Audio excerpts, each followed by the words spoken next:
Hello students, going back to our unit, which is unit 5, we have here, do you really need it? We had in our last lesson the conversation between Amal and Farah. Now the topic was about shopping in general, and through the conversation we understood that Farah and Amal were at the shopping mall, and there Farah gave her opinion about Amal's shopping. Now we do know from the type of conversation that they had that she was advising her against too much shopping, and she used the phrases that we discussed yesterday to show that there are other opinions about what she was doing. And of course we know that we can use these phrases for any topic. It doesn't have to be about shopping.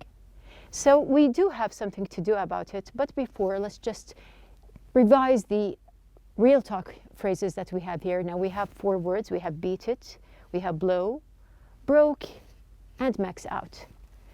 So we can see that max out means to spend up to the limit.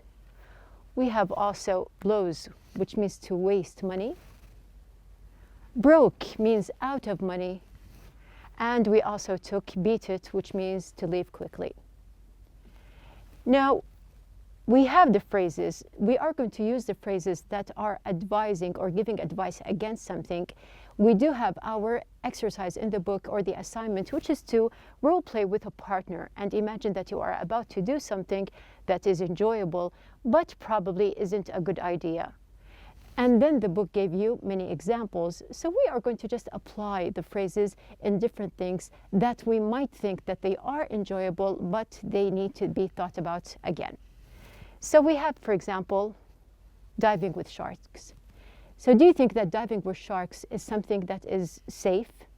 Now I can give my advice and say, are you sure you want to do that? There are other examples, for example, like eating a lot of junk food. Now here I can say, for example, I'm afraid you're going to regret it if you ate all that junk food. And if someone tries to touch a cactus, for example, I can say, I wouldn't do that if I were you. And if someone is about to leave the house without a mask, I can say, you should think carefully before you go out without a mask. So you can see that we do have several examples here. And also, although it is something that might be very exciting, like bungee jumping here, but I can advise someone and say, I don't think that's a good idea to try something so dangerous without training. Now you can see that we have here several examples.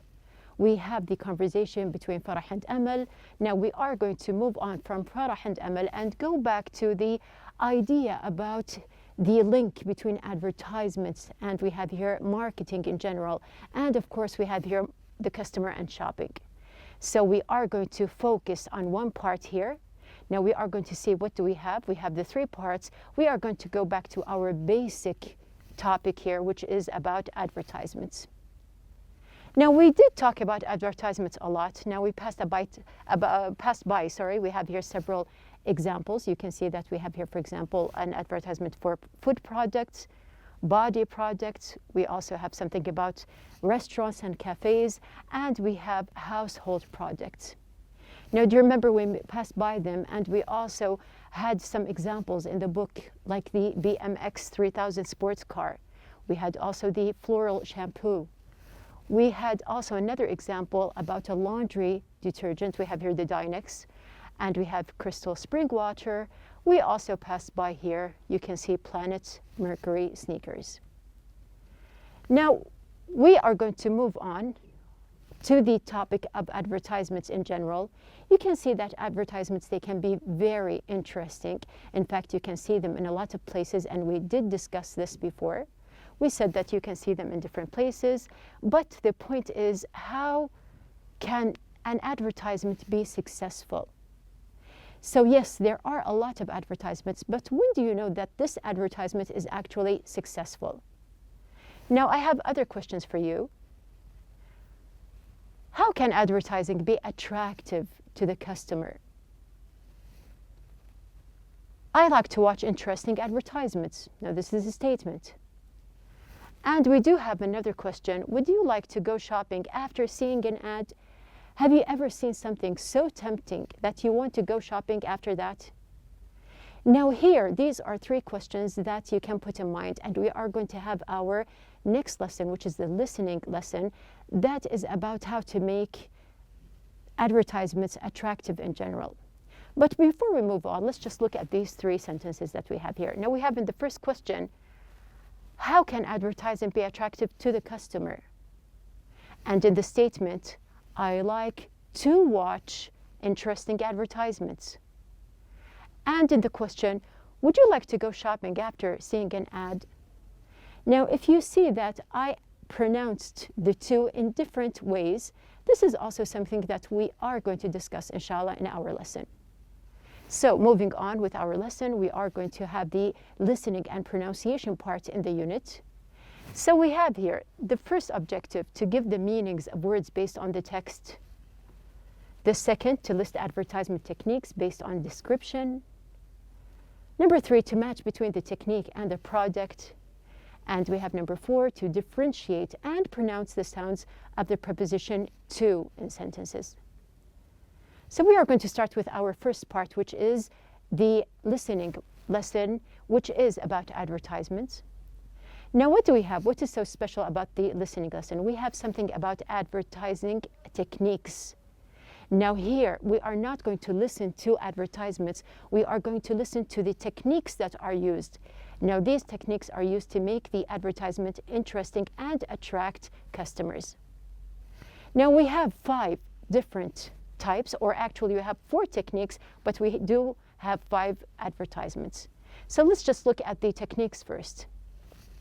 We have here the emotional appeal. This is a kind of technique. The bandwagon technique,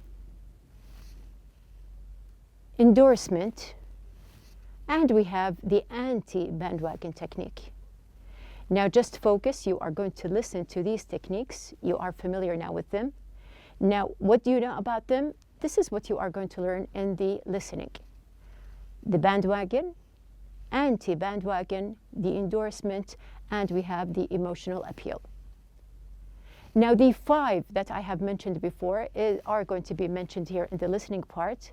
So, you are going to listen to the lecture about advertising techniques, then identify the kind of technique each product uses.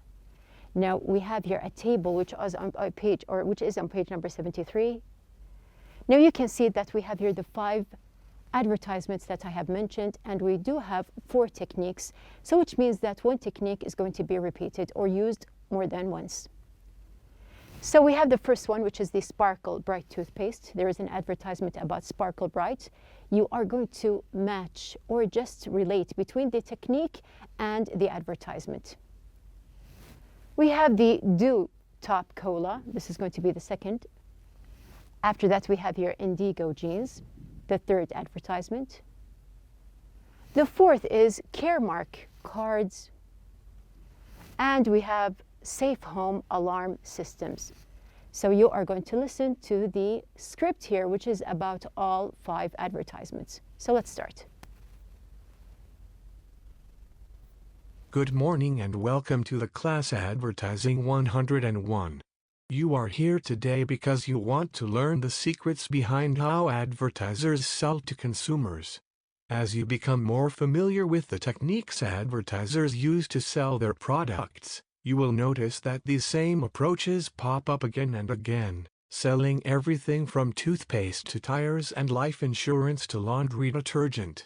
Let's take a look at some of these techniques. Endorsements are one of the most popular types of advertising techniques. This technique shows a famous person promoting the product. Because viewers admire and want to be like the person, they may want to use the product. Here is an example. I'm famous for my smile. But I owe that smile to Sparkle Bright toothpaste. Another popular advertising technique is called the bandwagon technique. To jump on the bandwagon is an idiom that means to join something simply because it is fashionable. So when advertisements use this technique, they try to make viewers believe that they will be part of the popular crowd if they use the product. Let's listen to an example. More and more people are switching to the refreshment of Dew Top Cola. Don't you want to be one of them? The anti-bandwagon technique takes the opposite approach. It encourages consumers to feel that if they buy a certain product, they will show their individuality and be recognized as someone special. When you're ready to break away from the pack, there's indigo jeans. Think for yourself. Indigo jeans. Emotional appeal is a technique in which the advertiser tries to get the viewer to respond to the commercial with some kind of strong emotion. The advertiser wants the consumer to associate the product with the emotion. Let's listen to two examples of emotional appeal. Even though my mama and I live miles apart, she is always in my heart. That's why I'm sending her a Caremark card. Because when you send Caremark, you send love. Imagine if your home was burglarized in the middle of the night. What would you do? How would you keep your family safe? Luckily, with safe home alarm systems, you never have to worry about the safety of your family and your home.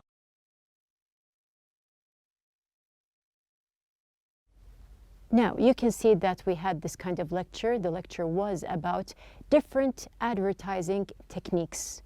And in each example here, the lecturer related between the advertisement and the technique.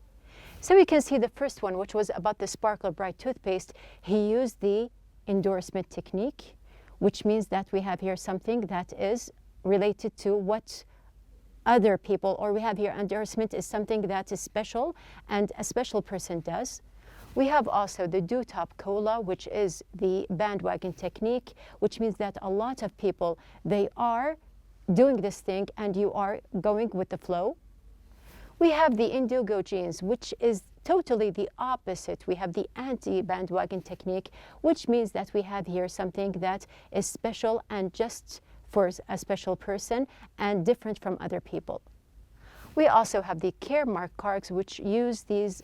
We said something about relations between a mother and her son or her daughter. So here you can see that there is an emotional part. Now here, this is what we call the emotional appeal. And the same technique here was used in the safe home alarm systems, because we have here, it is important and from an emotional view that you want to keep your family safe. So these are the techniques that we have here in our listening lesson, and we have the answers as you can see here. So I hope that you matched each one correctly with the advertisement. Now moving on to another point here. Did you notice the pronunciation? Now once the script was set and we can hear the lecturer just talking, there is something about the pronunciation. Now, we did discuss before the pronunciation parts that it is important to make your pronunciation smooth. You don't want it to make it choppy or like a robot. There is another point that we have, that we want our sentences to flow very lightly. And also, it is very important to learn how to make your speaking more natural by linking. Now here, the linking part is something very important, and we did take this part by explaining the relationship between vowels, and we have consonant clusters.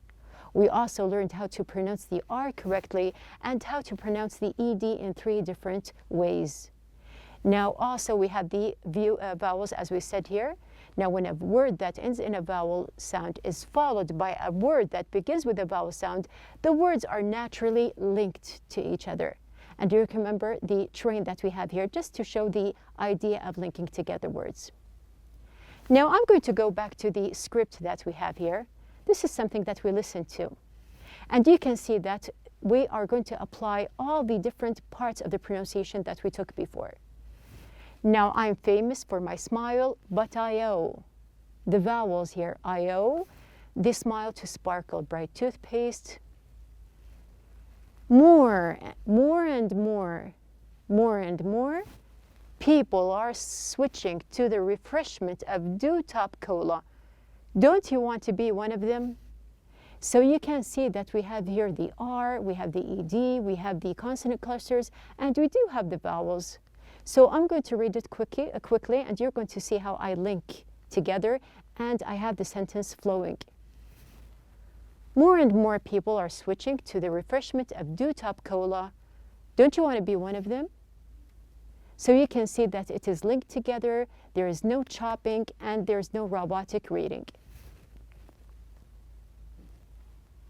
When you're ready to break away from the pack, there's indigo jeans. Think for yourself, indigo jeans. So here, this is an excellent pronunciation for the R. Even though, consonant cluster, even though my mama and I live miles apart, she is always in my heart. That's why I'm sending her a care mark card. Because when you send care mark, you send love to your loved ones, the ED. Imagine if your home was burglarized in the middle of the night. What would you do? How would you keep your family safe? Luckily, with safe home alarms, alarm systems, you never have to worry about the safety of your family and your home. And you can see even at the beginning, imagine if it's linked together. Now, we did study all these parts, and I did mention something about to when we started the lesson. So we're going to go back and think about it. How do you pronounce to correctly? So here, even to is like the ED. There are different ways to pronounce the to. So before I start to explain, I want you just to listen here to the parts and just focus on the to in the sentence. So let's start. I'm famous for my smile, but I owe that smile to Sparkle Bright toothpaste. More and more people are switching to the refreshment of Top Cola. Don't you want to be one of them? When you're ready to break away from the pack, there's indigo jeans. Think for yourself. Indigo jeans. Even though my mama and I live miles apart, she is always in my heart. That's why I'm sending her a care mark card. Because when you send care mark, you send love to your loved ones. Imagine if your home was burglarized in the middle of the night. What would you do? How would you keep your family safe? Luckily, with safe home alarm systems, you never have to worry about the safety of your family and your home. Now, if you noticed that we have here to was pronounced in different ways. Before we go to the pronunciation, let's just go to the very start of to here and know basic things about to here. Now, notes for you to know that, of course, to here is a preposition in the sentence. It is a function word. Now, function words are unstressed in a sentence. We do not stress on to while we are pronouncing or saying the sentence unless we do want to stress on the word to. It is reduced, which means the sound will change to smooth out your lines during pronunciation.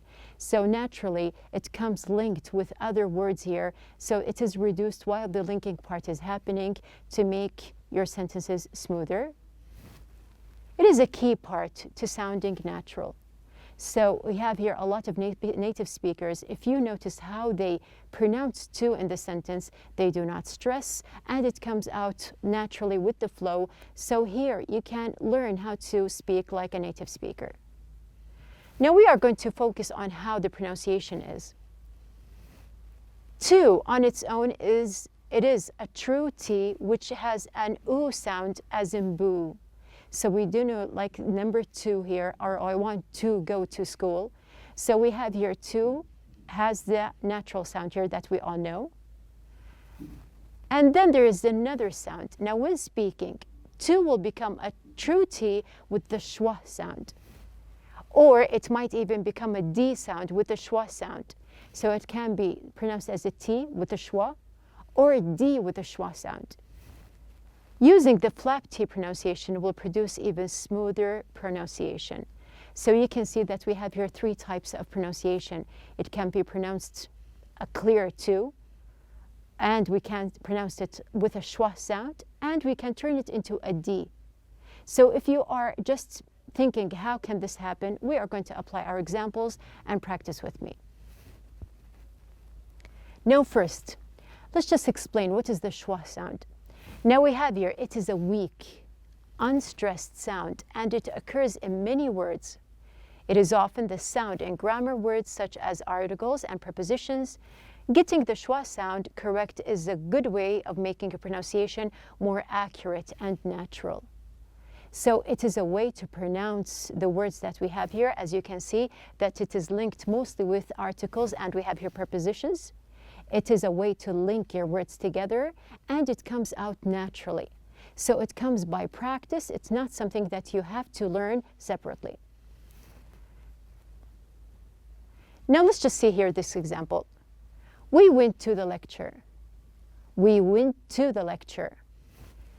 True T, the schwa sound, we are not pronouncing two T's. We went to the lecture. So we have here, we went to. It is linked or combined together. We went to the lecture. So yes, the T is a true T. You can listen to it very clearly, but at the same time here, we do have to just link them together, and instead of pronouncing two T's, we just have one. We went to the lecture. Come to the event. Also, we have here the T is pronounced as a flap. Come to the event. Now you can see it's not a to with a high or a raised sound. It's a t. It gives you a little bit of a flapping sound. So we have here, come to the event. Here, this is the second sound that we have here for the to. And of course, it comes naturally with the sentence, come to the event. Now we have here, it's not come to the event, come to the event. It's a lower voice. So that's why we have here, the lower sound here is called a flapped sound. Let's go to the store. Now, if you can see how I pronounced it, we have here, let's go to the store. Not go to the store, let's go to the store. Now, when you pronounce it here, you can also notice that we have here a light D sound here. Let's go to the store. Let's go to the store. So here, it's not a flapping sound. It is not a true T sound here. We have here a D sound. Let's go to the store. And of course, the schwa sound means that we are linking together, and we have here, there is a kind of linking combination in the word here or in the sound while you are pronouncing. So here is pronounced da. Let's go to the store. I want to do my homework earlier. Not pronouncing two D's here. The first D at the end of wanted is a stop. Then pronounce to with the flap T schwa sound. So just focus. We are not pronouncing the D here. I'm saying I want to do, I want to do, I want to do. So we have here, there is a kind of combination, and I'm linking my sounds together. So I want to do my homework earlier. Now notice that the T sound in the word wanted, the T is dropped. This is not an uncommon practice when the T follows an N. Other examples like center becomes center. We have here, or interview can be pronounced like interview. So we have here sometimes the sound totally disappears and you pronounce it in another sound here. So just to practice again with me, let's read it word by word, and then we'll read it linking together so you can know the difference between them. So first we have here, I wanted to do my homework earlier. I wanted to do my homework earlier. I wanted to do my homework earlier. I wanted to do, so there is no T, wanted, and then there is the schwa sound, so I wanted to do my homework earlier. Now here, you can practice as much as you can. You do know that to here has different sounds that you can apply. And of course, it depends on the complete sentence, on the words that you are relating and pronouncing together. So dropping this true T makes speech smoother. Don't forget to reduce and link the word to. it's a very important part of the stressed, unstressed nature of English. So when you are pronouncing here any sentence in the English language, there are two things that you are doing. You are reducing and you are linking together. And of course, the reducing and linking, this helps your sentence to be more smooth. We have here, there's no chopping, and of course, there is a flow in your sentence. So remember that there are several ways to pronounce the T here in the lesson. So at the end of our lesson, we did a lot here. Now, first, we had the listening part. And in the listening part, we had a lecture. The lecture was about the advertisement techniques that we have in general. And we matched between the different techniques and the different advertisement that we had in the lesson. And then we moved on to the other part, which is pronunciation. We added to the parts that we studied before. We studied the R, we studied the ED, the consonant clusters, and we also had the linking vowels together. And in Unit 5, we added our fifth part of the pronunciation lessons, which is how to pronounce to correctly. Now you can see here that to is actually pronounced correctly or truly as in boo. A true T with the schwa sound, this is a way to pronounce the to. And then we have here a D sound with the schwa sound. So we have here a duh sound. And then we have the flap T pronunciation to make it not a very high sound, but a lower in your pronunciation. And while we are pronouncing the to here, we are linking our sounds together. Now, if you notice that we have a lot of things that we can link together, we can pronounce the R, we can also pronounce the ED and link with to, as well as the consonant clusters, and also we have here our linking vowels. So it is something that you do have to be aware of at the beginning when you are trying and you are practicing your pronunciation. But once you have got the idea in your mind, it will be easy to apply, and you do have the way to apply as a native speaker and speak like a native speaker, but you have to just practice more and more. So this is our lesson for the day. We have our listening part and we have our pronunciation. Now tomorrow, inshallah, we are going to practice the sentences that we have in the book. Now I do hope that you practice your language and practice the to sound, which we are going to apply together, inshallah, in the next lesson. So be ready, practice as much as you can, and we'll see you soon.